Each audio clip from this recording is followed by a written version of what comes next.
The mean value theorem is tested every year on the AP test, but it's not really tested, at least since you've been alive, it hasn't been tested on the AP test in the way that your book writes the questions.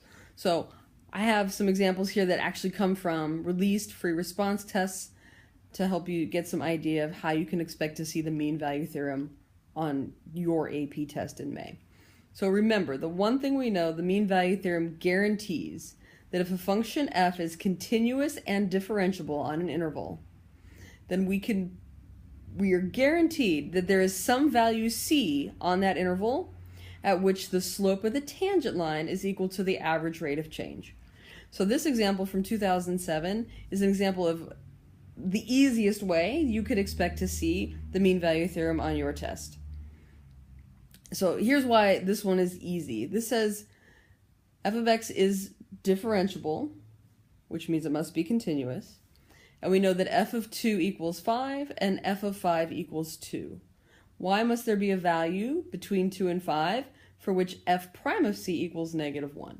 So they've actually set this up. They're using a lot of that language from the mean value theorem already. If we could recognize 2 as a and 5 as b, let's see if we could find the average rate of change of the function f on the interval a to b. So f of b minus f of a over b minus a. F of b, which means f of 5, is 2, minus f of a, which is 2, so f of 2 is 5. All over b minus a is 5 minus 2. And we get f of b minus f of a is -3 over 3, which makes -1. That's why this is the easy version, because they've sort of already called out what we should let a and b equal. And look, that average rate of change equals the value they've asked us to prove is a tangent line slope. So once we've done this, I'm going to erase this and then show you how to write up your answer. So our job here, to prove that, two jobs. Prove that there's an average rate of change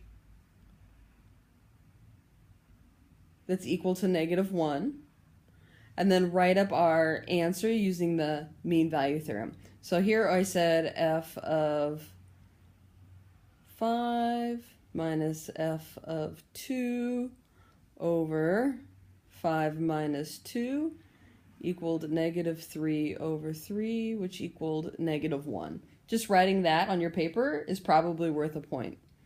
And now I would say, here's me using the mean value theorem to state my conclusion. Since, if I want to use the mean value theorem, I have to guarantee that the function f is continuous and differentiable. Since f of x is continuous and differentiable. This one happens to be continuous and differentiable everywhere, so I might as well just say that. We have to refer to the mean value theorem. You can call it the MVT. The MVT guarantees that at some point C,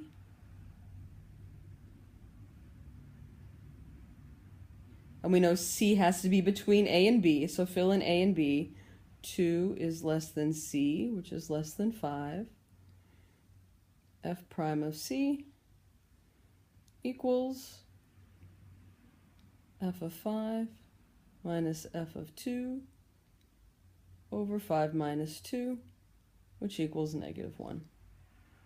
You could have left out this middle part. You could have left that out since we did it over there on the side, but you can leave it in as well. This is your final answer.